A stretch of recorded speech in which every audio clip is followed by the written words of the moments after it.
Today's episode of In the Trenches is brought to you by System 12 Guitar Method. Sign up today at ryanroxie.com.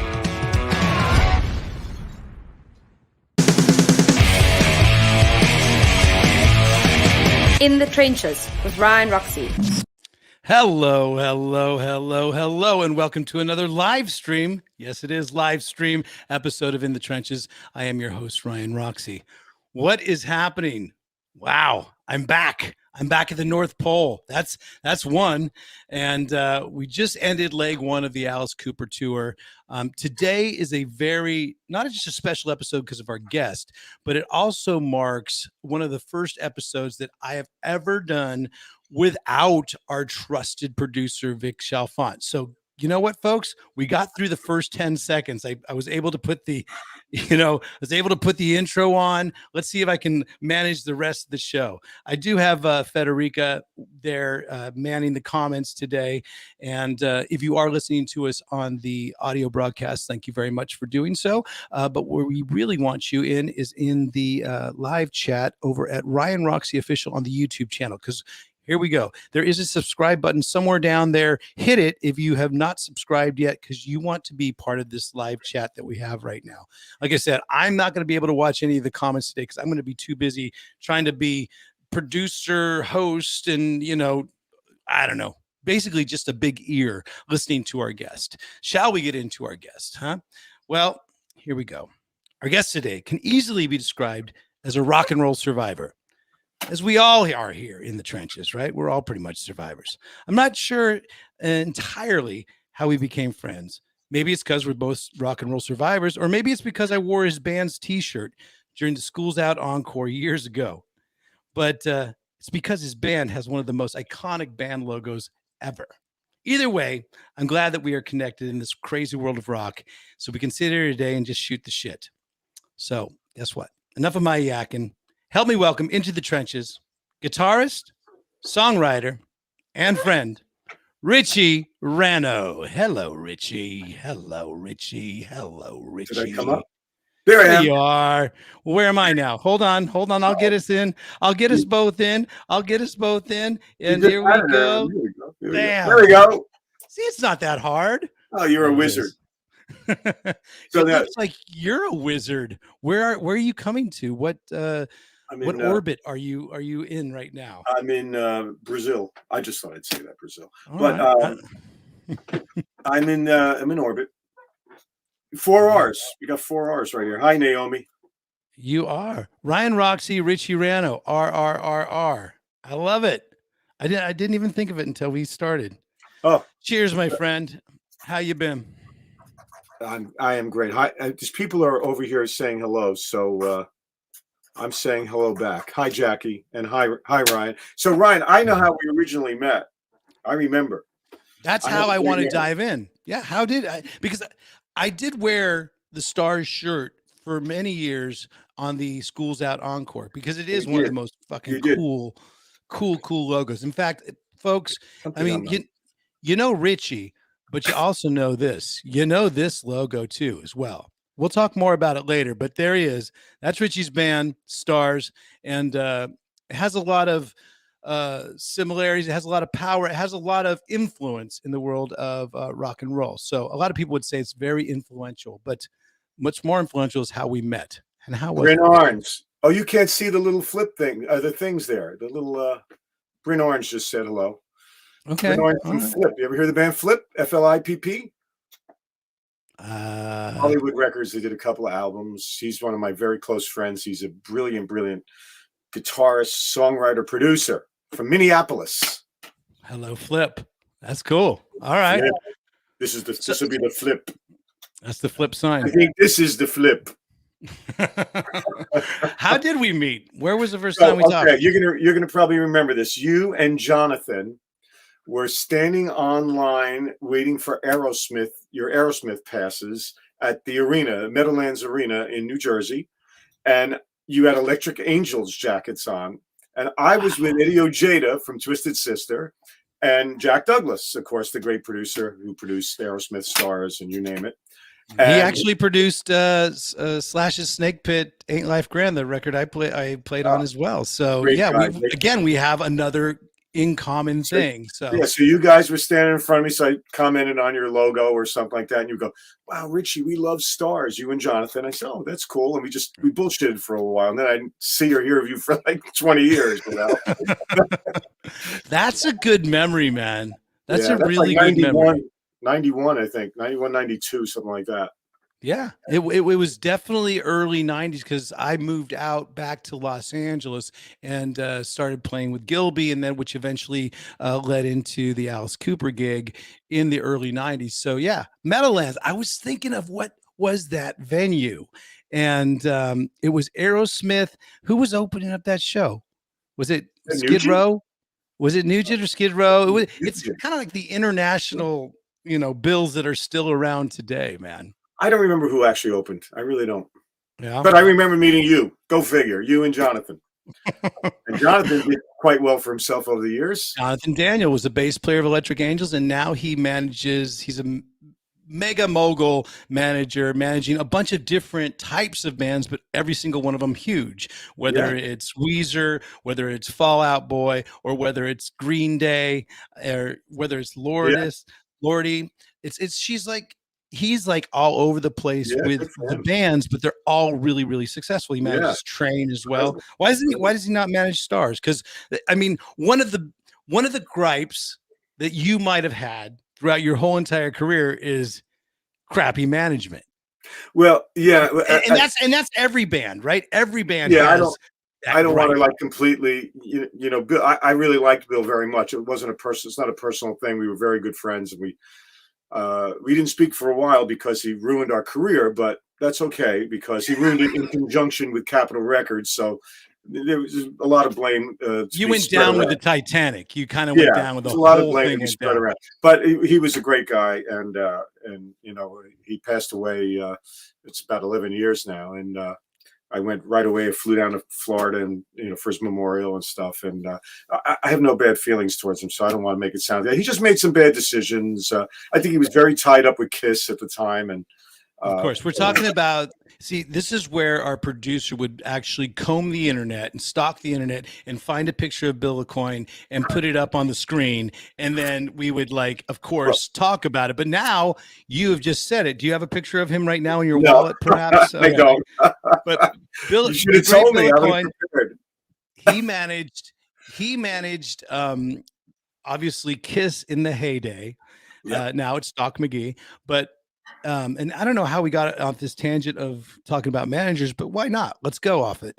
But Bill Aucoin managed Starz as well.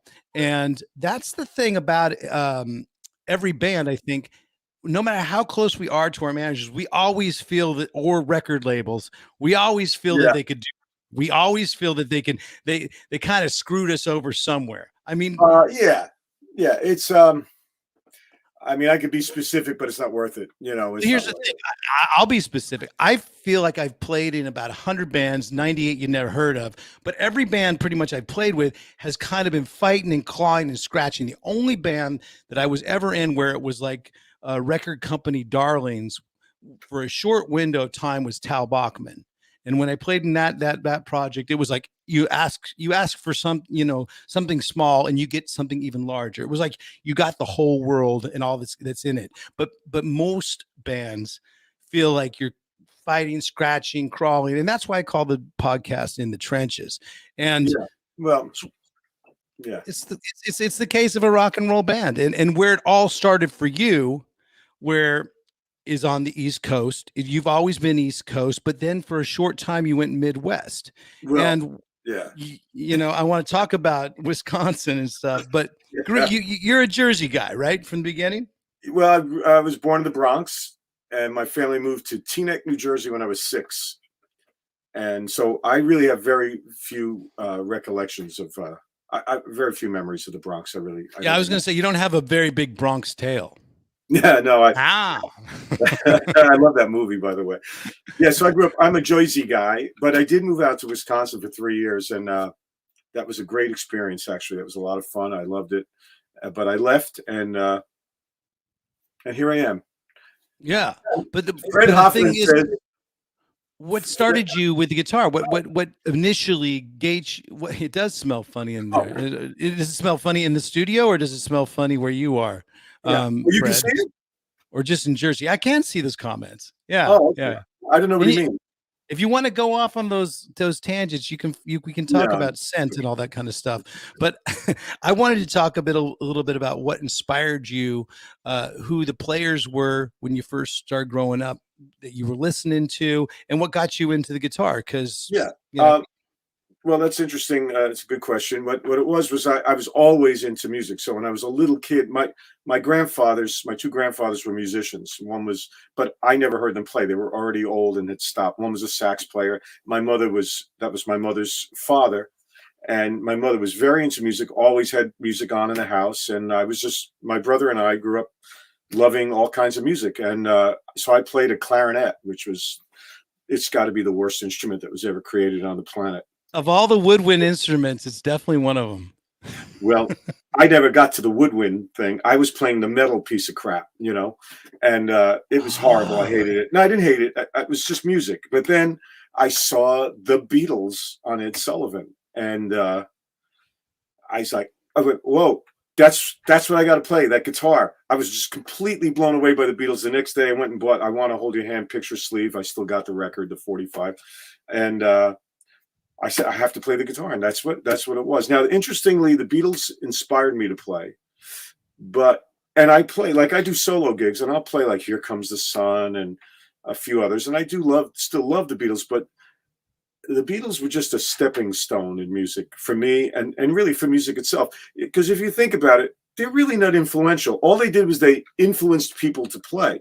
But who sounds like the Beatles? Nobody sounds Because like nobody can. Yeah, it's hard. It's one of those things that I feel that it's hard to cover Beatles songs because who's going to do it better than the Beatles? Well, certainly Joe Cocker didn't, but but at any rate, but he did do some good covers too. I mean, the thing is, you start off acoustic or electric? About a month of acoustic, and my guitar. I went through the first book, Alfred's Basic Guitar, and know that one.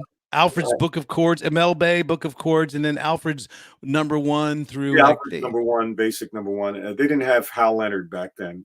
That's what that was before System 12, actually, folks. If you're out there trying to learn guitars, before it's when you took the 45 and you took the needle and you stuck it down on the vinyl there, and you had to remember the spot that you wanted to learn. It was none of this digital crap.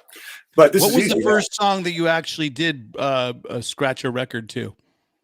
Not scratch, but drop it on the Well, you eventually would scratch the record. Come on, Richie, unless you're like an amazing DJ. I ended up ruining. I can't tell you. Record. Yeah, how many like copies of Van Halen 1 I ruined myself trying to learn Eruption. You destroyed the vinyl. Sure, yeah, of course. Yeah, that's exactly right. I was doing that, but so it was that cool, Beatles. Animals, loved all that stuff, all that British Invasion, and the Ventures really was a major influence on how I played, and I'm glad I learned from them because those guys were really great guitar players. So then after high school, you tend to move, you go Midwest, where most Midwest people go to the coast. They either go to LA or go to New York. You decided to go to Wisconsin. What was I was on my way to San Francisco. I just stopped. You stopped and you formed Nirvana. You formed a power trio. You formed the first power trio called Bungie. Am I right? Yeah, well, Bungie is how we pronounced it. I'm sorry, Bungie, Bungie. You say tomato, you say tomato. It's an East Coast, West Coast thing, but okay, Bungie. What does Bungie mean? Well, be honest. So here's what happened. I was living out here, obviously, and there was no rock scene in New York City at all in 1970. This was 1970, and I had this gig at the Metropole, which was a exotic dancer bar, and there'd be 4 girls with pasties and heels and a G-string on stage with a trio, and people all these drunk, crazy people smashing each other with bottles over their head. Metropole was on 42nd Street in Manhattan. And I was doing that 6 nights a week. It can't still be there, though. No, I don't think so. No. This was 1970. So it had been a jazz club earlier, and then it turned into this horrible low-life place. And I was doing it for weeks and weeks. I don't know, a couple of months maybe. And these two guys walked in. One guy was from Wisconsin, and the other guy was from the Bronx. And they were listening to us play. And when I got done, they said, hey, we're looking for a guitar player, and you'd be the perfect one. We're going back to Wisconsin where we have the rest of the band, Kim Smith. And he said, we have the rest of the band, and there's kids everywhere going out. It's really great. Every city, there's kids going to these bars, and it's a great rock scene. I said, all right, come to my house. I'm living in Teaneck. Come to my house tomorrow. I gave him the address. We'll jam a little bit, and I'll see. So we jammed. They said, okay, I'm in. Let's go. We drove to Wisconsin, Appleton, Wisconsin, and I met these various people. And the first night I was there, he said, you got to go to Oshkosh. Let's drive to Oshkosh. I said, there was such You're a place. basically saying the entire Alice Cooper tour route of this last leg. I think we played Oshkosh as well. We played Oshkosh? Oh, dude, yeah, dude, there's no alphabet low enough for us to play. We play, you talk about, we play the latter half of the alphabet. We're going the DEF markets. I love it. Well, I didn't even know that the town existed. I thought it was just, hey, from here to Oshkosh or something. Like, it just sounded like a joke name, but it was a real town. And we drove in around midnight, and we parked our car, and these three guys came towards our car holding rocks. One guy was like 6'7".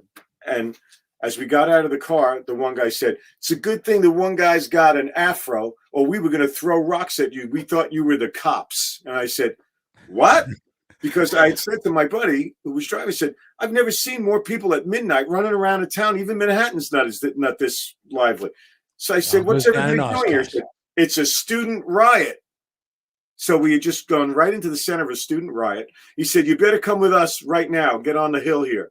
So I grabbed my acoustic guitar, and the three of us went up on this hill with these three guys, and we're hanging around, and I'm playing acoustic guitar. And the big guy goes, you're pretty good. You got a band? I said, well, we're putting one together right now. He goes, I'll help you guys out. Well, you may know who this guy is. So I said, okay, you help us out. He was 6'7", which was good because people killed people with long hair in Wisconsin back in those days. So we had this guy helping us out. Your first manager. Yeah. So his name was called Jolly. Now Jolly the Green Giant, right? Of course. And he was a Vietnam vet, and he named us. Well, that group failed within 3 weeks, and I put a new group together, and he named it Bungie. Bungie stands for pot in Vietnam. That's what they call pot, Bungie.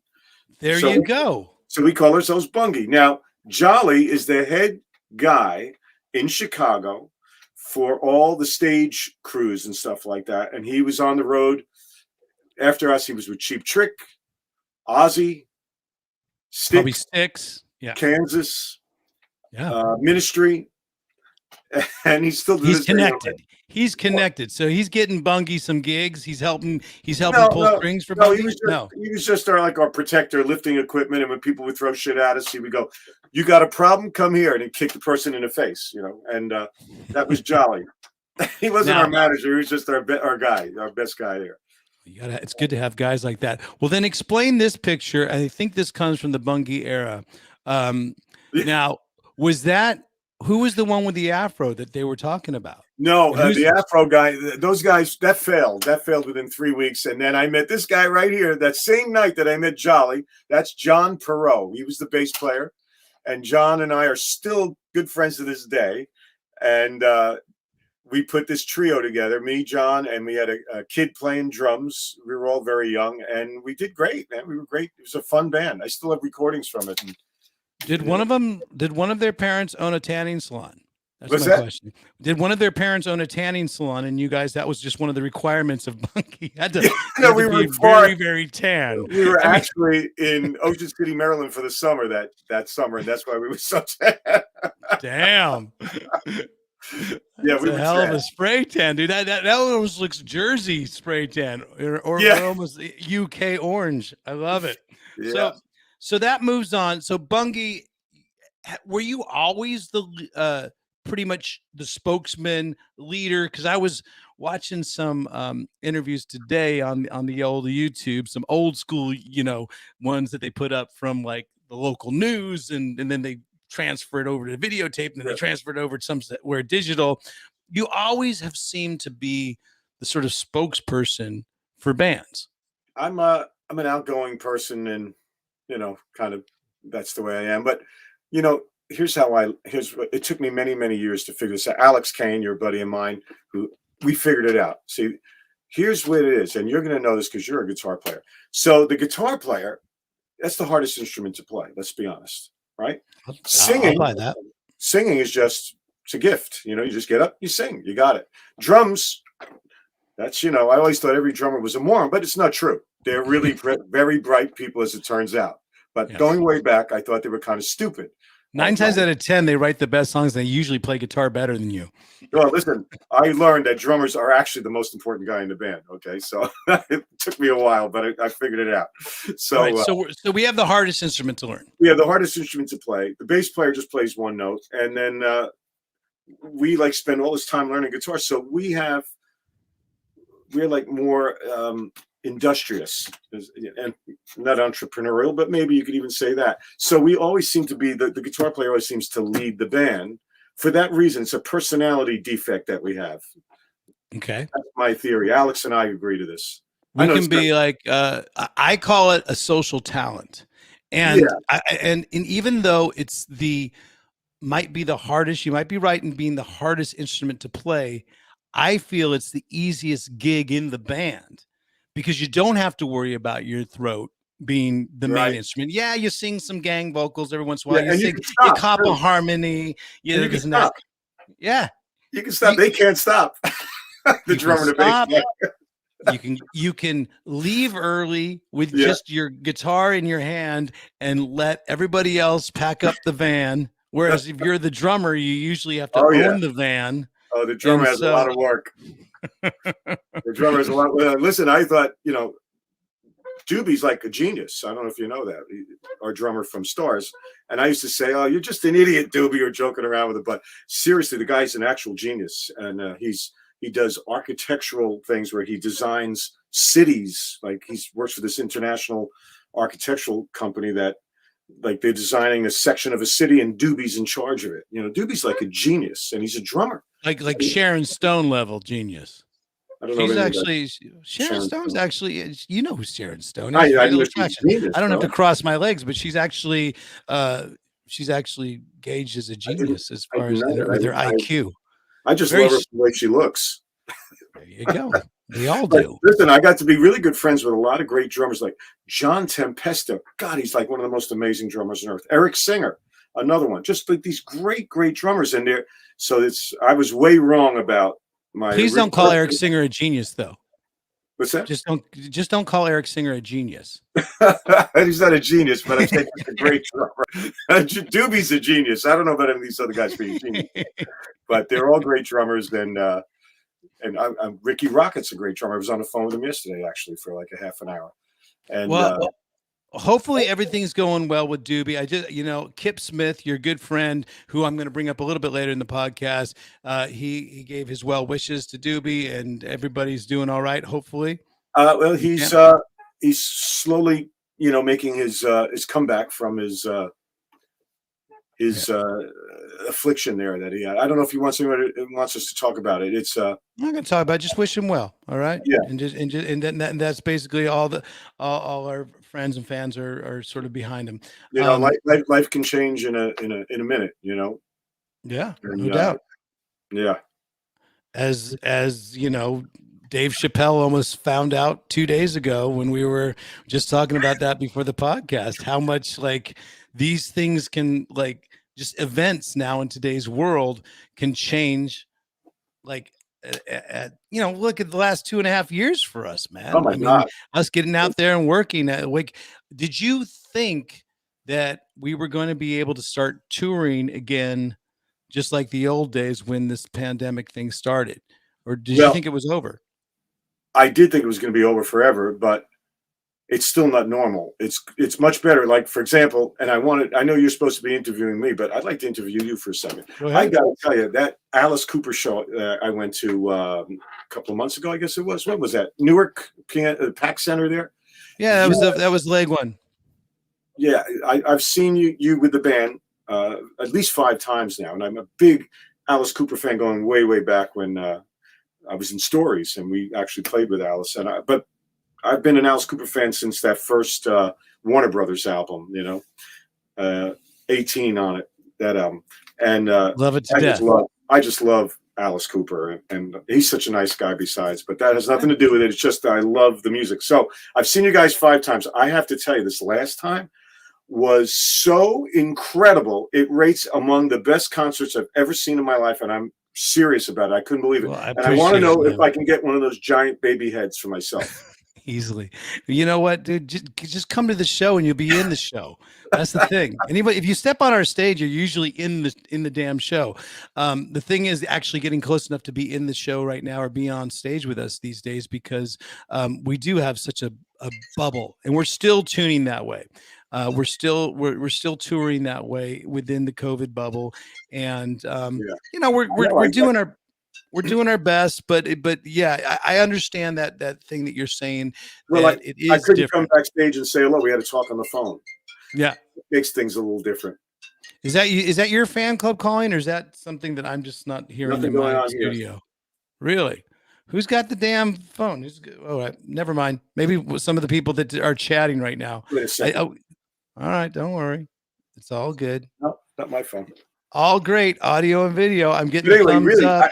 I can't tell you how impressed I was. The sound up front and the way you guys played. There's Eric. It is Eric Singer. Yeah, he's probably calling, saying what a genius is. He's in Europe right now. I could feel it. I'm in Europe, but I'm at the tip of Europe. I don't know. They're in Europe right now, aren't they? Probably. No, I think Kiss is probably somewhere in South America.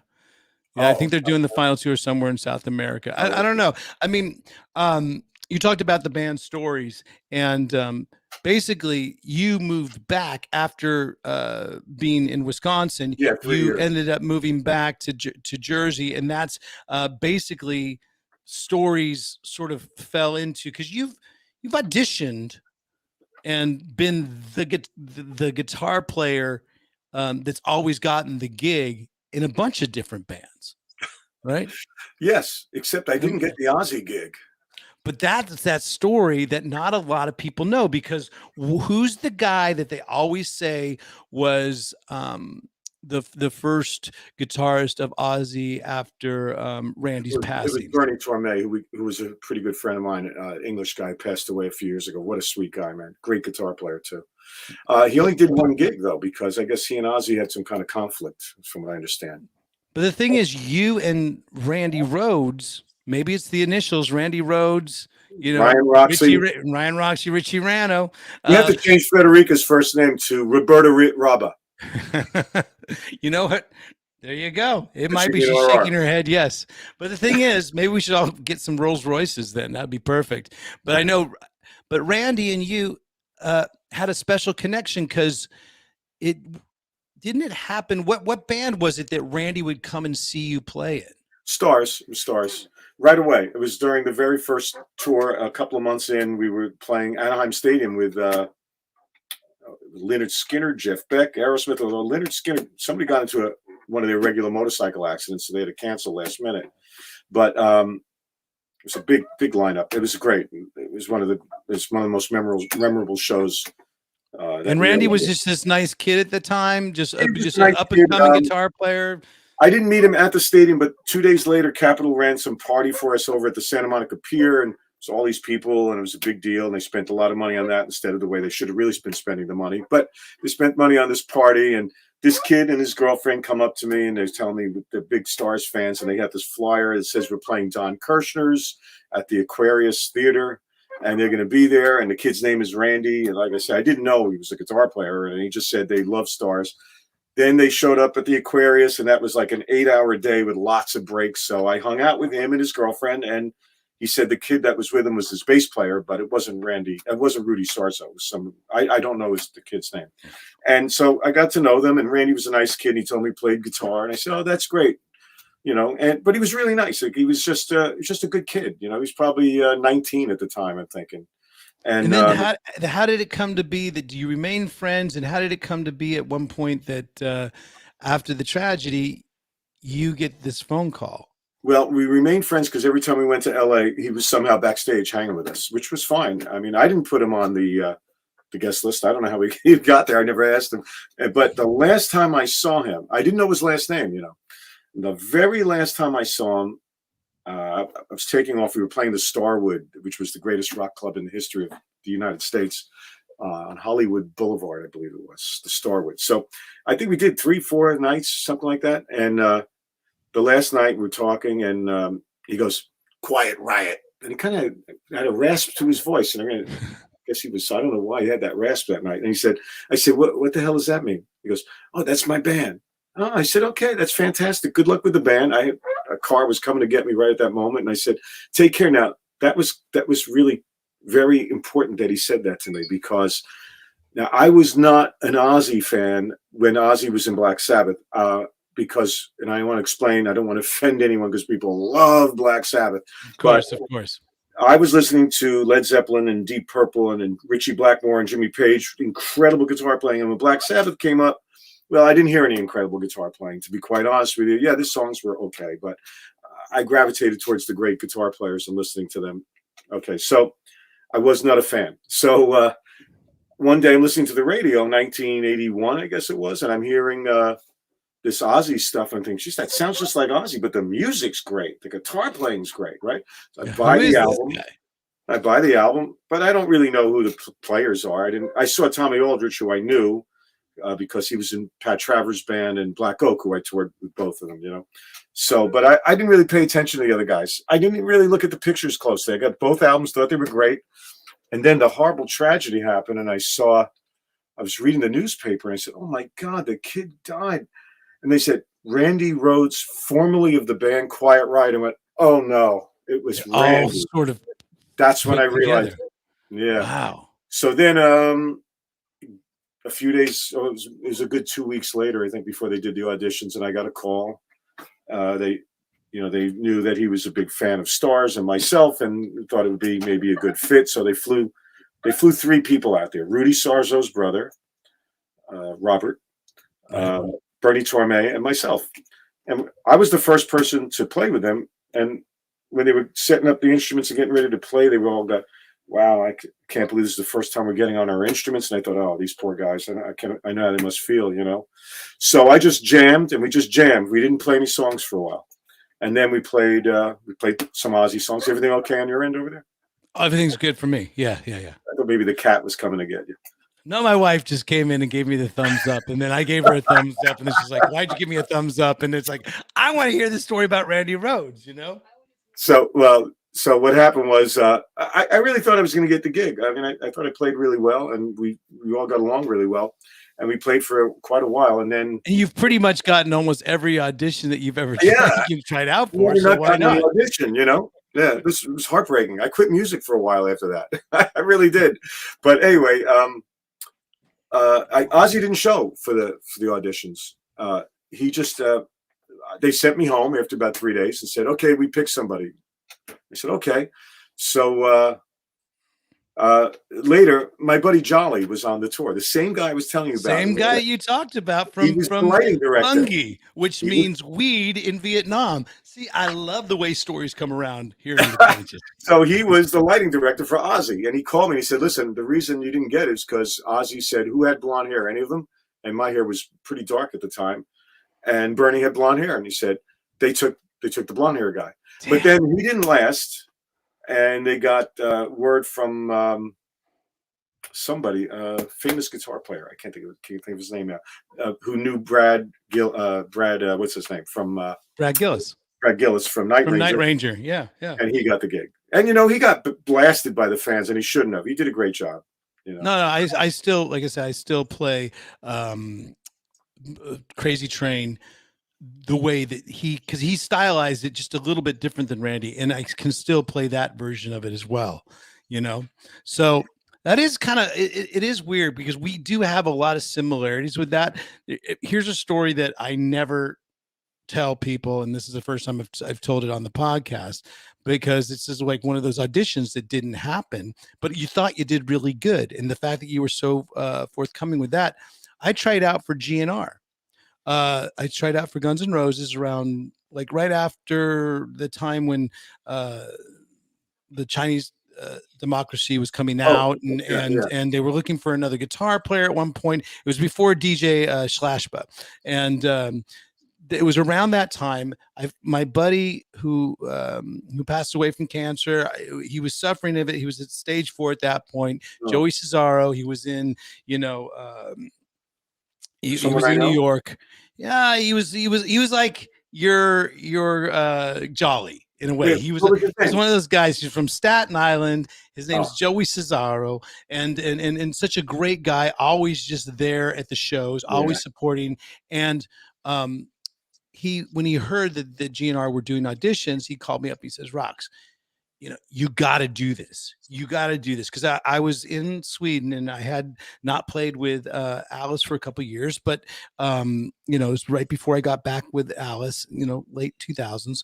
And he said, "You got to come." And I go, "I will go out there and audition, Joey, if I can come and see you. I'm going to get the plane flight, but I'm going to stop over in Staten Island and spend a day with you."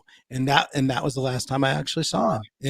And I went there, and then I went to Staten Island. And one of the things was, at that point, he asked me if I could take some of. He goes, "I want you to be on my level." So because he was at that point taking a lot of THC for the pain, and so I took a THC pill.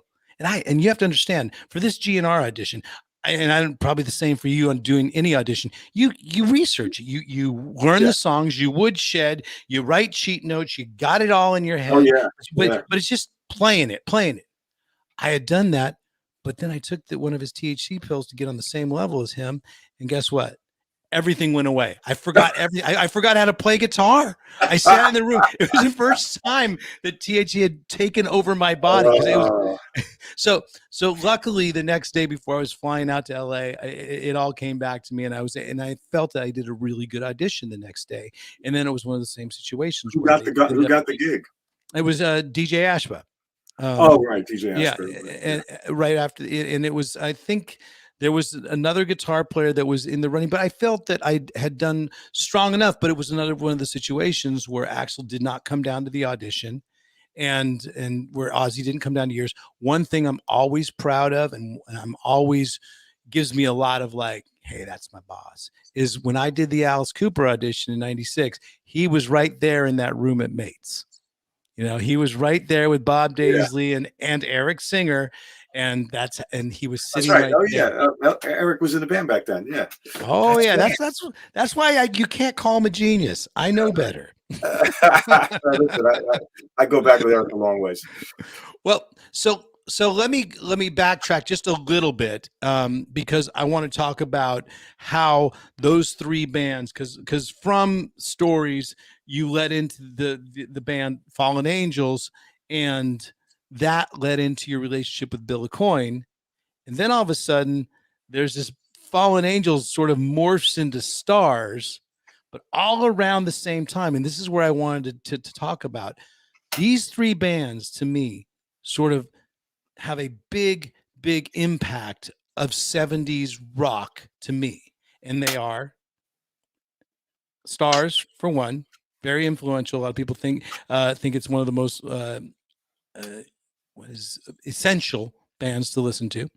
Kiss, obviously, no. And the band Angel, which is a very, very similar type of logo. Is there some sort of correlation between Fallen Angel and Angel, or how do those three bands sort of intertwine? Well, it's a small world, it's a really small world. So when I was in Bungie, that picture you saw of us with the tans? I will put it back up again. Hold on. Don't torture me. There they are. It was the Coppertone commercial down there in and Schlitz. We were endorsed by Schlitz at the time. So that was the summer of '73, and we were all, the band was playing at the pier in Ocean City, Maryland.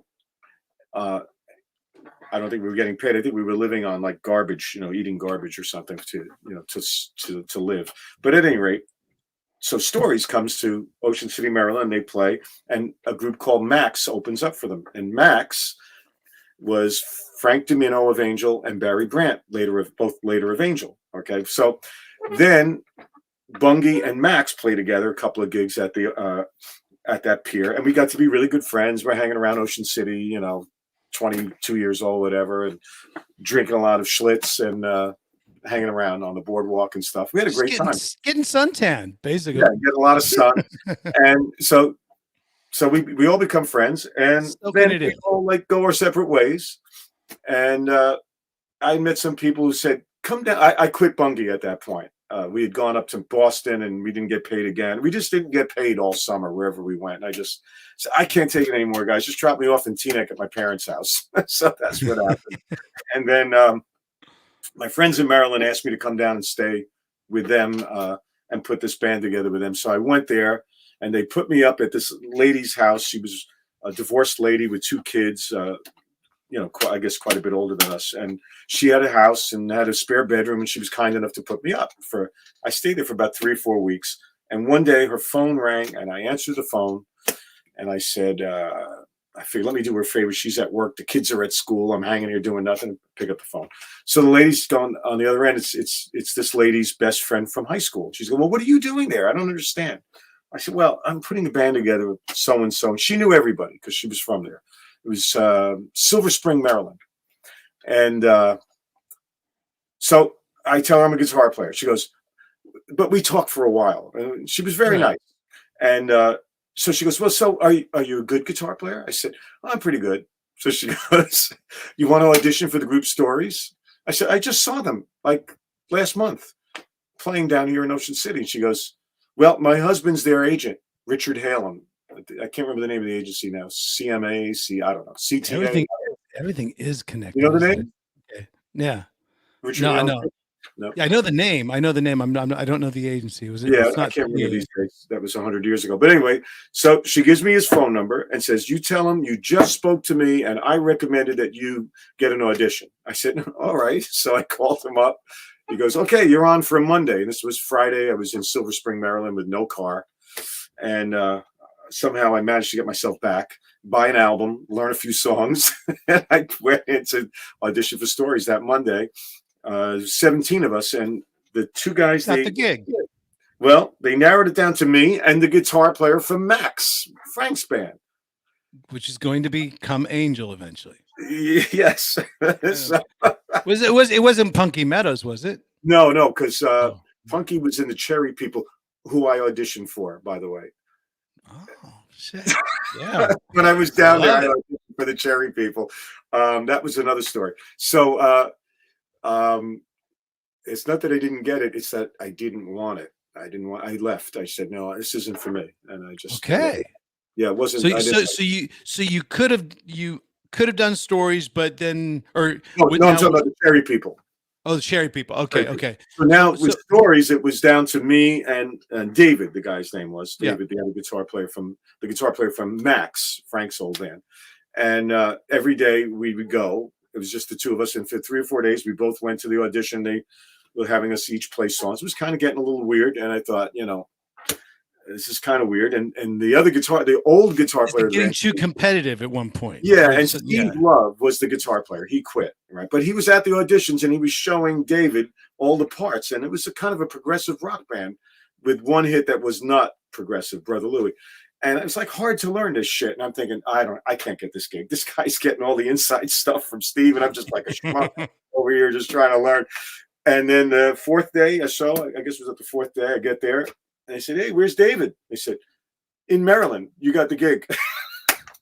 There you go. That was pretty funny. So Kenny Aronson, the great Kenny Aronson was the bass player. Ian Lloyd, Brian Madej, and Ken Bichelle, great guys. You did have that hit song, right? You had that hit song with the Louis song. With the what? Well, that was prior. See, that song was number one. The guitar player quit right then, right when it went to number one, and that's when the auditions happened. So why was that? Why would he do that? He got offered to join a guy named Joe Bryant. Do you remember that? No, exactly. No, that's East Coast, baby. Nobody remembers Joe Bryant. He put 2 albums out on Elektra. Joe Bryant, everybody in the band had to shave their head and their eyebrows right away. Now that would have been a signal for me not to join them. But is that a deal breaker for you? Yeah. Not shaving my head and my eyebrows. So. So he joined them, and he thought he was, in for like the biggest band in the world, but they bombed, unfortunately. Steve was a good guy. I got to be friendly with him because he stayed with the band, and we had 2 guitar players for a while, and I would only play part of the set, like I was breaking in, because Steve didn't have to go off right away. And then I became the full guitar player, and the first gig we did when I was the full guitar player was opening for Alice Cooper in, I don't know, Nashville, Louisville, one of those, Memphis, I don't remember which city, one of those cities down there. That's killer. Right. And Alice was probably my favorite band in 1973. This was 73. And I was like, I couldn't even believe we were opening up for Alice, the original lineup. And I was sitting there tuning my guitar in the backstage room, and the door opened up. And who walks in a white suit? Alice Cooper. That was like larger than life for me, I looked up, and he goes, "Hi, I'm Alice." I said, "I know, you're my favorite band in the world, man." I said, "My name's Richie." Oh, he goes, "Great to meet you." And then he walks over to each guy, and everybody in the band came in and introduced themselves. I was like, I was in ecstasy. He probably had a Budweiser in his hand instead of a Schlitz. We hung out at the hotel afterwards. I've been friends with all of them ever since. So, it was really a cool gig. So all this becomes, eventually you get in Starz, you form Starz. I still want to know how the Billcoin connection is with Kiss and Angel, Casablanca Records, and Starz. And of course, the big question is, because when I see Angel's logo and I see this logo. Here's Angel's logo. You don't have it? Well, you know what? If our producer was here, Vic Chalfant, we love you, Vic, but I wish you were here right now because he would find that Angel logo. Everyone knows the Angel logo. If someone can put it up and give me a link to it on the chat, the Starz logo and the Angel logo. Wait, you want me to go get an Angel logo? No. It's one of those. I'll be back in 20 minutes. I'll be back. I promise. 20 minutes. 20 minutes. I don't have time. You don't have time. But the thing is. What came first? Which logo came first?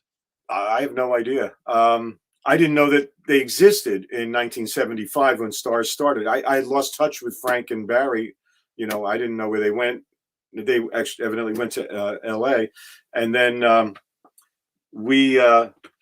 I joined the Fallen Angels. I auditioned. There was 70 guitar players that auditioned. They said I was like number 70, and that was a fucked up audition, man. Can I curse?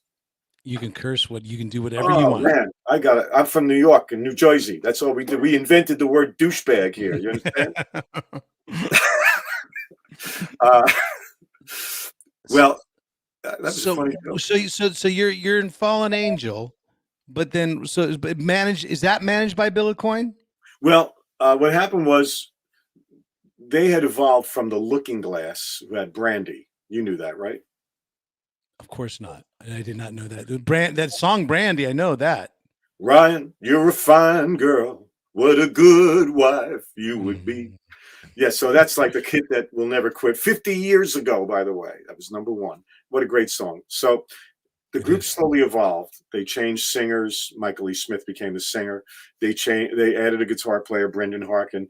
And now they were a 5-piece, and they did a few more singles as the Looking Glass with that lineup, and it didn't happen for them. So they thought maybe we'll change the name and change it to the Fallen Angels. They got a record contract. They went up to Canada with Jack Richardson, the great producer, who produced the Guess Who and a number of other bands. And they did an album with them, and they got signed to Arista. And 2 singles came out and bombed. And the deal with Arista was if your singles don't hit, your album doesn't come out. So sounds like Atlantic Records in the late 80s with Electric Angels, another band that had that Angels moniker on it. Wow. That's what happened. So what happened was now they were free of the contract, and they met Sean Delaney somehow, who's Aucoin's. He was Aucoin's right-hand man, I guess you could call him, and he was part of the whole Aucoin Kiss thing. And Kiss wasn't real big yet, you know. They just I think they only had the 3 albums out at that point. And Sean said, "We're looking for another band. Let me come hear you play." And he said, "Yeah, you guys are great. You guys are great." And then he said, "You need another guitar player," and that's why they auditioned. He said, "You need 2 guitar players." So I could tell you the story, but then there'd be no reason for the rockumentary. So I don't know if I should tell you this one. Well, that is the big news that we are going to drop right now, is the rockumentary. I mean, I love all these old stories, and I know that your time is limited, but I would love to just sit here one day and just shoot the shit from, you know, we could talk all the way the evolution of Starz and how it became to be, because it did happen very quickly for you guys. It seems to me that like right around that set in 1975, you guys form, and then by 76, 70, it's all popping, right? Yeah, June 76, the album came out. Yeah, it was, and we did great. I mean, if we had an East Coast record company, I felt we would have done a lot better. You know, we had a West Coast record company. We were an East Coast band.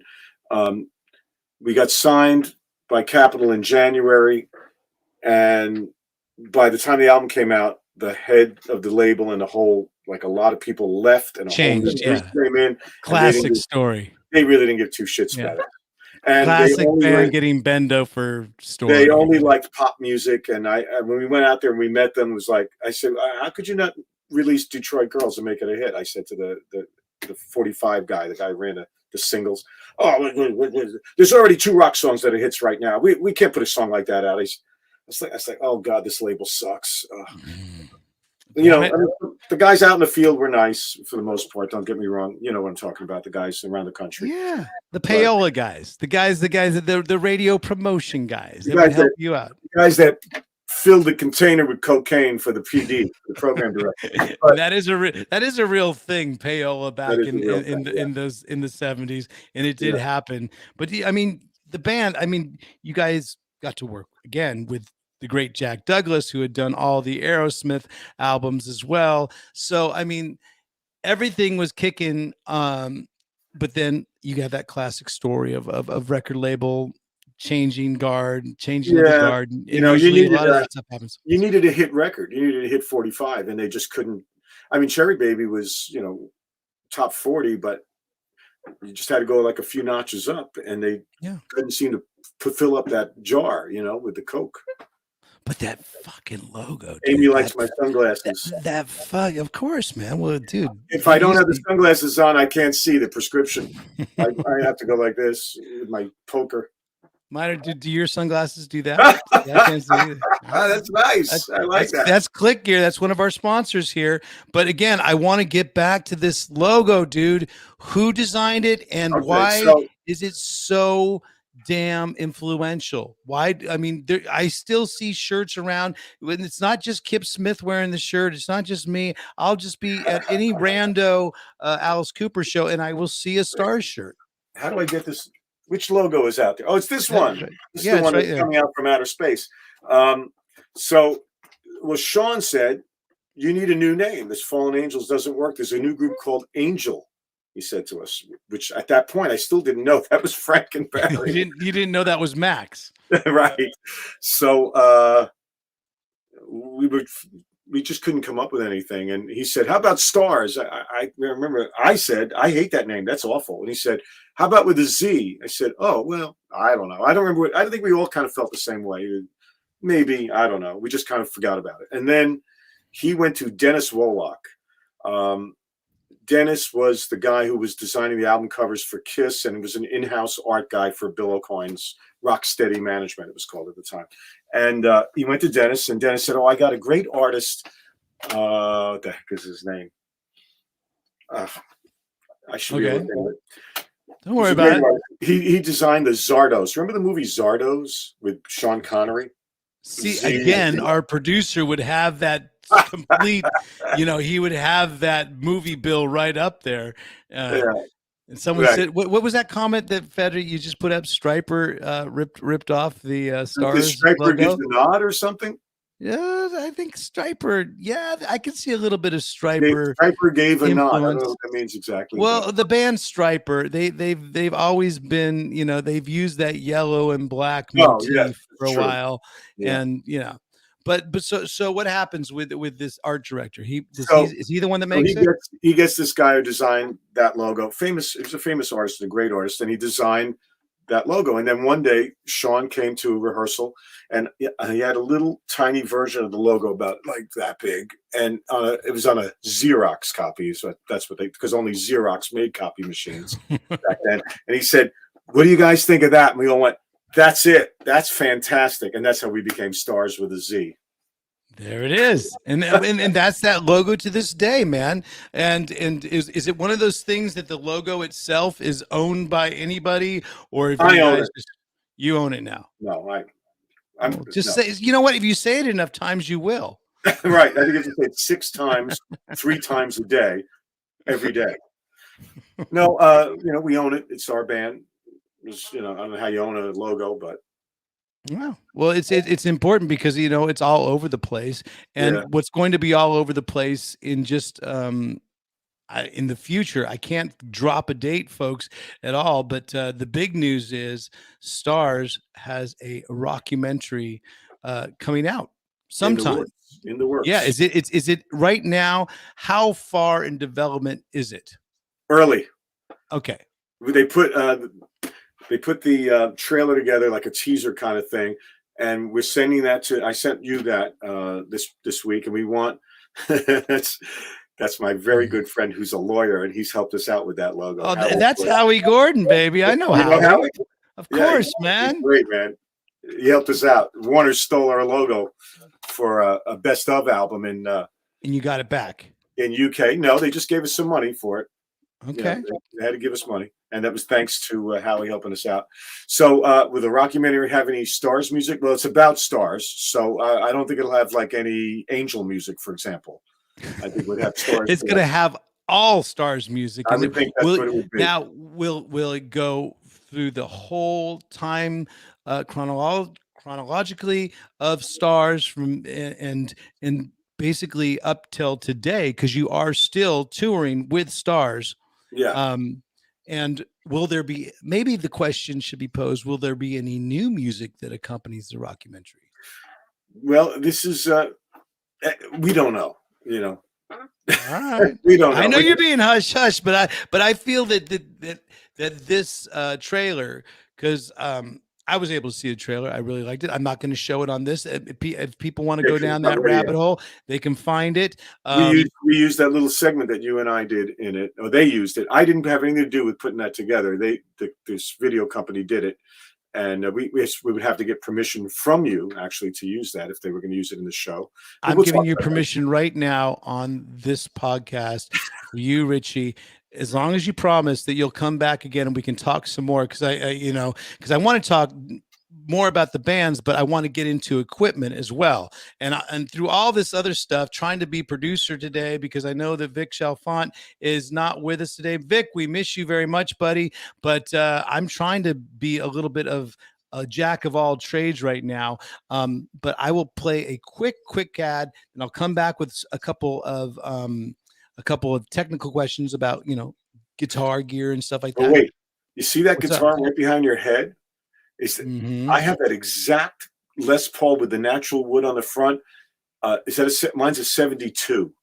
Okay, but I want to talk to you about that because you weren't always a Gibson guy, and I'm still looking at on the internet pictures with you with a double neck, and I'm looking at and you and I have always talked about Les Pauls. You've always commented on my Les Pauls, and now we have a new guitar company in sort of common, which is Rock and Roll Relics. But you started out a Strat guy. So when I come back, I'm going to talk about when was that transition from being a Strat guy to a Les Paul guy, or are you a little bit of each still? Are you still a little bit of each? Okay, well, when are we going to do that? After the break? I'm going to do this right after this quick break. And right now, folks, I'm going to give us a little bit of System 12 because you're thinking about learning guitar. Why not learn from the best? Well, you got it already, my friend. But check it out. If you're listening to us right now, why not check out the System 12? Here we go, folks. Hello, Ryan Roxie here from the Alice Cooper Band. And I'd like to talk a little bit about one of my favorite things, playing guitar. Here at the RGA headquarters, which stands for Roxie Guitar Army, by the way, we've put together a guitar learning system that will get you playing and understanding the guitar faster than any other teaching program out there. We call it the System 12 Guitar Method. And it's designed to make the most out of your time, your effort, and your passion for learning guitar.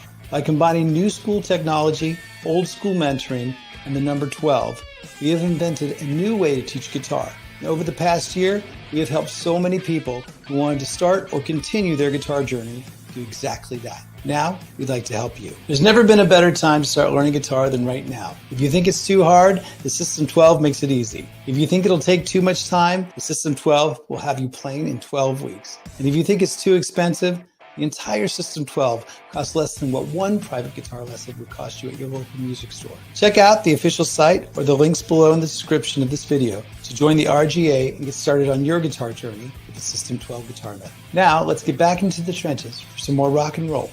Enjoy the show, enjoy the ride. Mwah! That's it.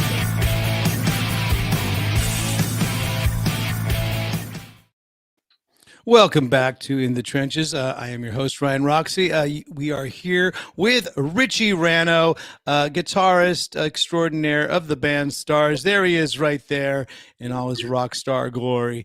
Thank you very much for hanging out with us. I'm going to, always happens, Richie. I get into a conversation with a guest. We start talking about the old school. I have all these great questions that are quick, bam, bam, bam questions. But then we start talking about the history, and I get into that, and I'm starting listening, and then before you know it, we're already at that hour point. So if you can hang out with us for a couple more minutes, I will try and be brief. But the thing I wanted to talk about, because we're both guitarists, did you get that angel logo? What is this now? No, even though I wasn't in the band when they recorded Brother Louie. Hold on, I'm gonna put you on here.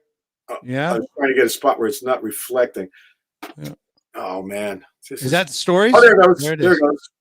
I love it. So there is a 45 picture sleeve with me in the picture, and it came out in 1976 in Germany. A few years later, as a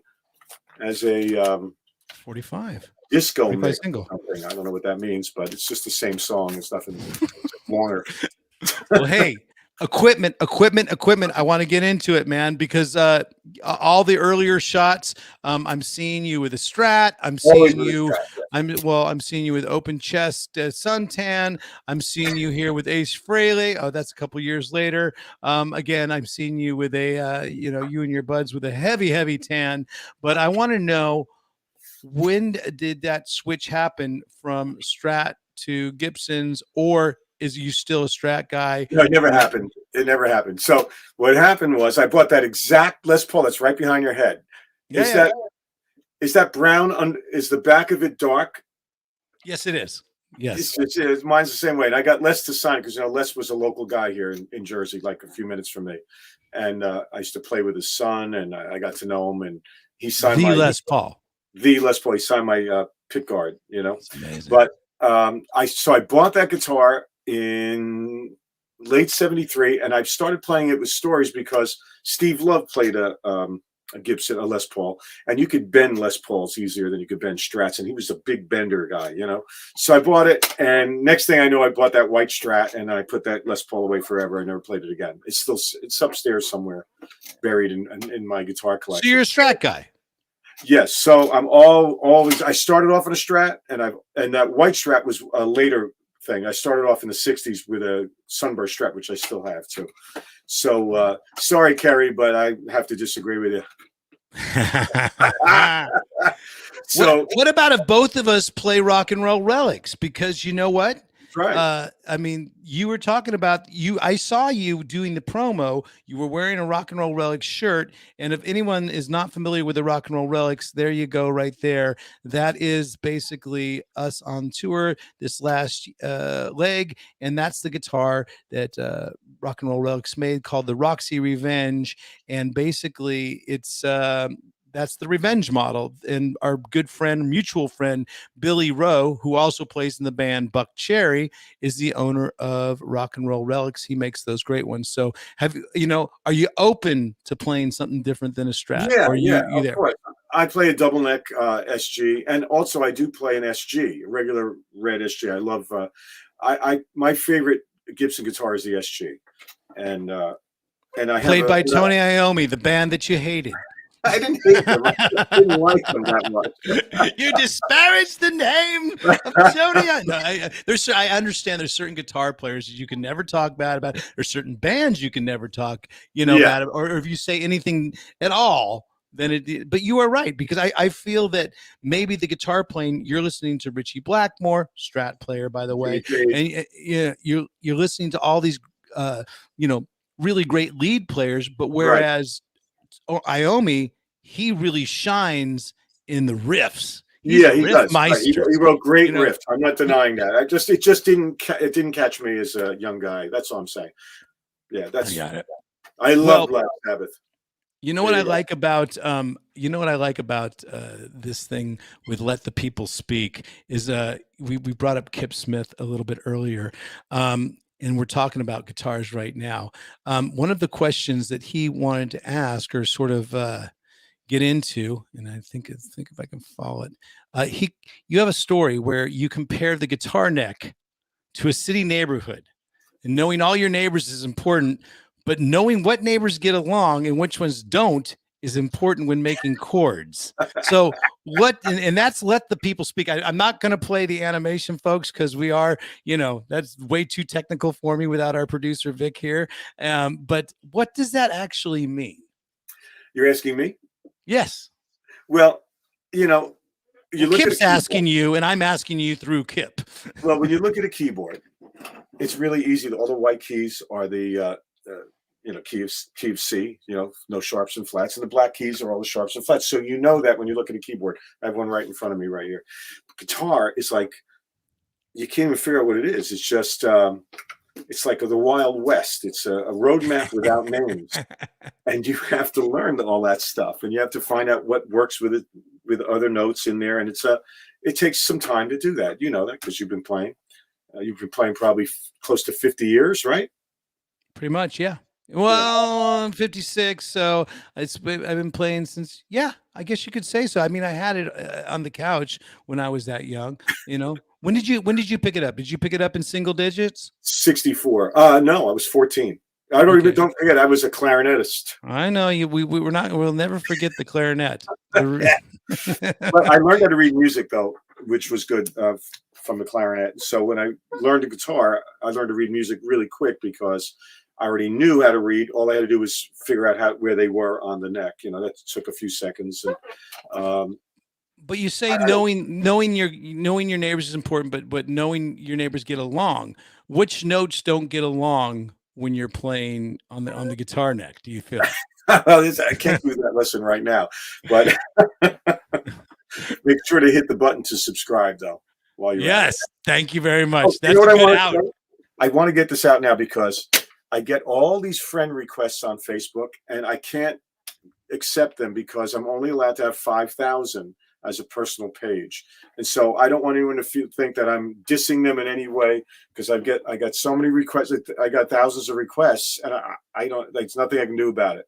Richie Ranno, you can do? You can get on a whole fucking new type of platform called Instagram, which is still not new at all. It's definitely for old schoolers, but Instagram will allow you to have as many as you want. We have 109,000 followers. Thank you very much. Good people. I know. And it doesn't put a cap on it. But that being said, the Richie Ranno, and if you want to go on YouTube, again, hit that subscribe button for us. Thank you very much. This ticker is bothering me a little bit.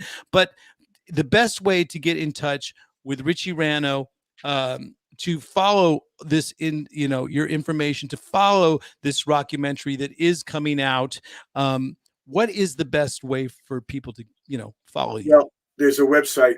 It's not the greatest website. It's getting old now, but it's starscentral.com, and spelled with a Z, of course. And then there is a Starz band page on Facebook, which I guess doesn't have a limit. It's called just Starz the Band, as opposed to the stupid fucking TV network. That's very confusing. Dude, have they ever come after you? No, have they ever gone after them. You should go after them. They started way after. Listen, they confused. It is confusing because it's an entertainment thing. People will like my phone number, my home phone number, which I don't really answer, is on the internet site, the Starz Central site, and people will call me and say, "Hey, I really like that show. Like, what's the deal?" Ideas. And I go, "What are you talking about?" And then you cancel that show. I said, "Wait a second. Are you a moron?" I said, "You're looking at the Starz Central website. Is there anything there that indicates a TV station?" I get really aggravated with these people. Well, we are pulling you as solid right now because Federica, who helps us out with in the trenches with all our social media stuff. Yeah. She's putting all your links down in the description right now as we speak. So if you want to find out anything more about Richie Ranno and the band Starz, just go check out the links that we have in the trenches a little bit below. And if you are supporting the podcast, well, thank you so much. You know how much we love you. Every single week we have a very, very special, fan of the week, we call it. And I'm looking for the fan of the week. Here we go. Watch this, Richie. We got professional shit.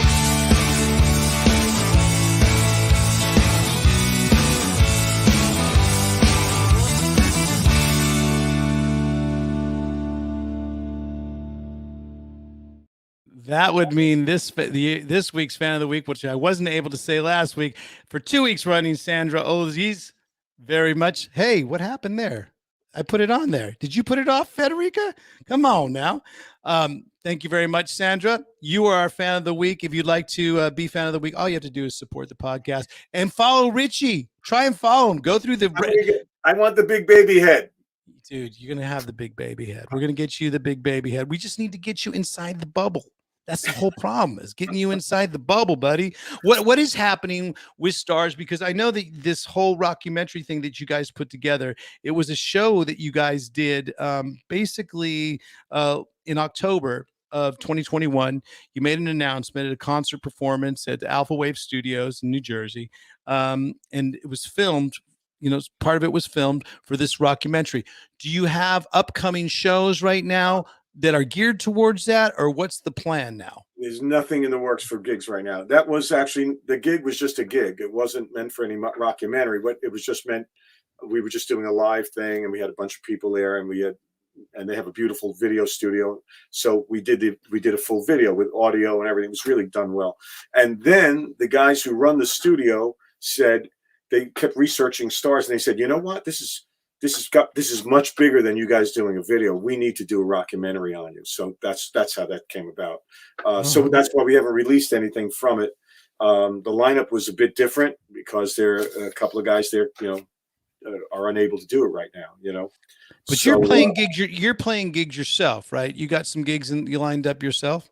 I'm playing tonight in a town called Hawthorne, New Jersey, with my trio. Actually, the drummer was not Bungie. Not Bungie, no. This is called Richie Ranno's All Stars. We've been doing it for over 20 years. George Deanna is the bass player who's also in Starz since we reunited in 2003. And we do a trio rock thing, And we're playing in Proof 142 in Hawthorne tonight. How's Alex doing? Is Alex Kane? Alex is in Arizona. Yeah, I just saw him in LA. I just saw him last week in LA. He was at the Viper Room. Yeah, it was one of the last shows I think that's going to be open at the Viper Room, because they say they're tearing that place down and going to build a hotel or something like that. Oh, really? So I was able to go down there and check that out amongst going to Johnny Depp's house, as well as I told you before, and then going to Comedy Store to watch Right. Dave Chappelle. And I not was at perform. Amber Heard's house. That's what you were saying. You were saying everything's so topical. One of these things is true, and it's everything that I'm saying. But at the same time, you gonna trust the guy with glasses? Well, we both got glasses. We both got glasses. 2 guys with glasses. That's true. You know what? I'm trying to look at all my great questions, and you know what? They're all great. So that means I'm just gonna have you come on one time later on this, in the future, and we'll just shoot the shit more next time. But Right. but before I go, is there anything else besides music that interests you? What do you do in your? No, not really. Yeah, that's fine. That's No, fine too. I'm joking. I'm into all kinds of stuff. I love baseball. Baseball's my big my favorite thing other than music and MLB. Yeah, Major League Baseball, Yankees. Yankees guy. Big Okay. Yankee fan. I was going to the Bronx, and that's where they play. Yeah, all 6 years. Come on, man. It just No, seems like but- hey, you know what?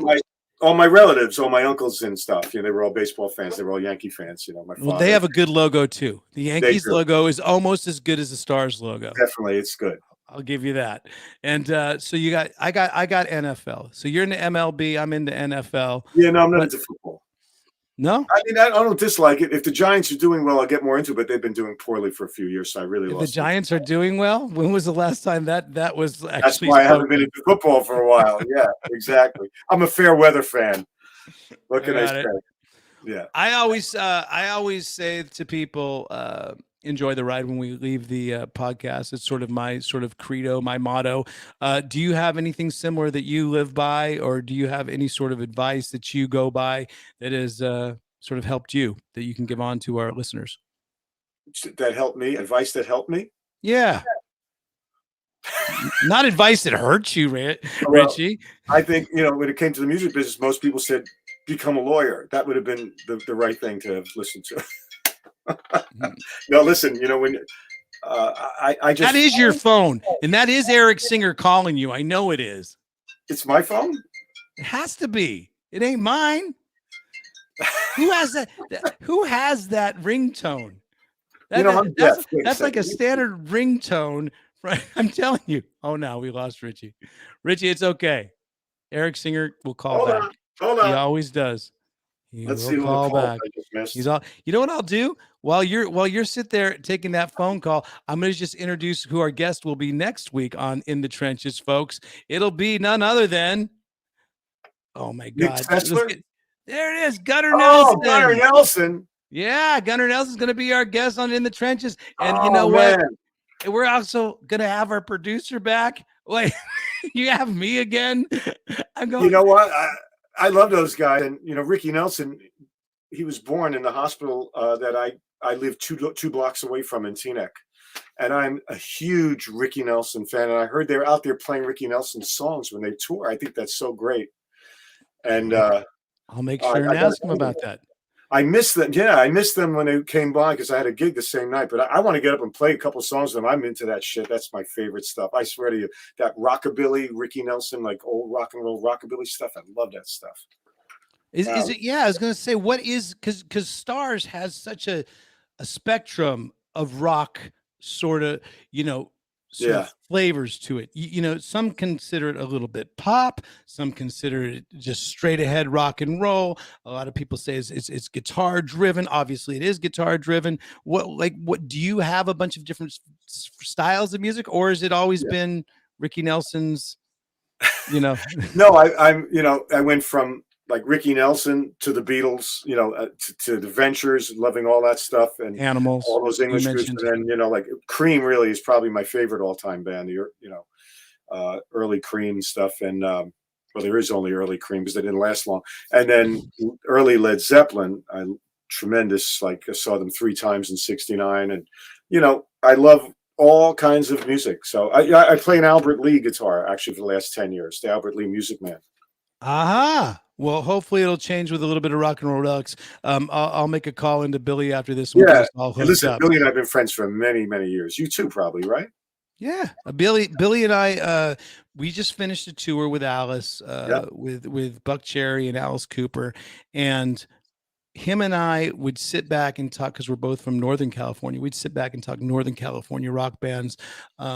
pretty much up until the point where they would go on stage, and after then we'd pick up the conversation afterwards as well. Yeah. So he's just a good guy. He's I don't know if you remember Jet Boy from the 80s as well. So his band Jet Boy is doing great as well. So I'm glad to see that we're all rock and roll survivors, as well as you are, Richie Ranno. It's been great having you on the podcast. Thanks for taking the time. I can't thank you enough. Me. And I will have you on again. I know there's some people late to the party. I'm glad you could make it, Rihanna. Get a lawyer is what, Richie says. No, my advice, anybody asks for advice, I tell them, just, you have to live it. You want to be a musician, live it every day. Don't go to, I don't want to say don't do anything, like don't go to college or anything like that, but you really, if you're a musician, be a musician, live it, because it's your only chance, especially when you're young. And just keep going and just live it. Maybe something will happen, but it's the worst business you could possibly be in. It's not a business, and don't approach it that way, because it's a bad business, Ryan. Well, while you are living it, and this is what I'll go out on. Thank you again, Richie. Hang out for 1 second while we say goodbye to everybody else. We will see you next week with, again, Mr. Gunnar Nelson will be on. Say hi to him for me. I definitely will. And congratulations again to Sandra, our fan of the week, and everybody. While you're busy living it, I want to make sure that you enjoy the ride. And until next week, folks, stay in the trenches. And again, enjoy the ride. Have a good one, folks. See you later. And Vic, come back. Thank you very much, Federock. We'll see you later. Thanks, Richie. See ya. Thanks, folks.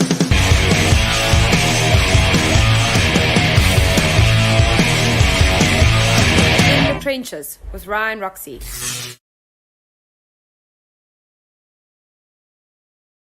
There you go.